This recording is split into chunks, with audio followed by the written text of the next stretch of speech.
Welcome back, viewers. You're watching the Savera and I'm Shefali. US President Donald Trump on Sunday announced a 100% tariff on all movies produced in foreign land, claiming that the movie industry in America is dying a very fast death. Announcing his decision, the US President, in a post on social media, said he has authorized the Department of Commerce and United States Trade Representative to immediately implement the 100% tariff on movies produced outside of the US. However, he did not provide any details on how it would be instituted. The post said, other countries are offering all sorts of incentives to draw our filmmakers and studios away from the United States. Hollywood and many other areas within the USA are being devastated. Now, Trump said, alleging that it is a concerned effort by other nations and hence a national security threat. The movie tariffs, what they've done is other nations have been stealing the movie-making capabilities from the United States.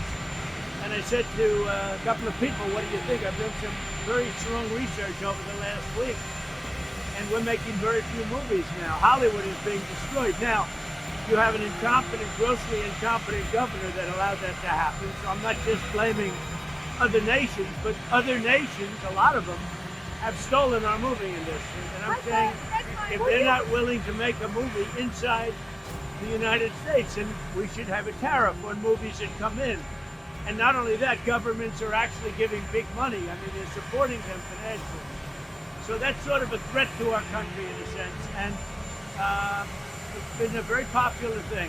I can tell you one thing, movie makers love it. Hollywood is already facing the heat of trade war between Washington and Beijing after China's decision to reduce the quota of American movies allowed into the country. A tariff war in the film market would affect significant Western studios, majorly Walt Disney Company, Paramount Global, and Warner Bros. Discovery.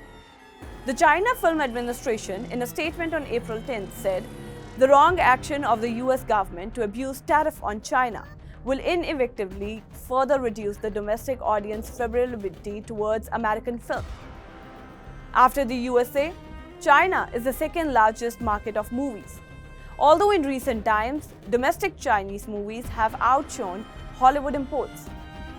Trump has introduced reciprocal tariffs on all its global trading partners last month, ranging from 10% to 50%. He paused them for 90 days, but 125% of tariff on Chinese goods continued. US Commerce Secretary Howard Lutnick responded to the latest announcement, saying, "We are on it, but the details of the move are unclear." Trump's statement did not say whether the tariff would apply to American production companies producing film abroad. Several recent major movies produced by US studios were shot outside America, including Deadpool and Wolverine, Wicked and Gladiator. It was also unclear if the tariff would apply to films on streaming services like Netflix, as well as those shown in cinemas, or how they will be calculated. The UK's Department for Culture, Media and Sport Industry body, the British Film Institute and the Motion Picture Association, which represent its 5 major US film studios, did not immediately respond to the request for comment. The government of Australia and New Zealand have spoken out in support of their country's film industries. In a statement, someone said, "Nobody should be unclear any doubt that we will be standing up inequivocally for the rights of the Australian screen industry," Australia's Home Affairs Minister Tony Brooks said. New Zealand's Prime Minister Christopher Luxon told a news conference that his government has awaiting further details of the proposed tariffs. He said, "But will be obviously a great advocate, great champion of that sector and that industry." Since returning to the White House in January, Trump has imposed tariffs on countries around the world. He argues tariffs will boost US manufacturers and project jobs. But the global economy has been thrown into chaos as a result, and prices of the goods around the world are expected to rise. That's all for now in this update. Stay tuned to the Savera, download the app and follow us on Facebook, Instagram, Twitter and YouTube.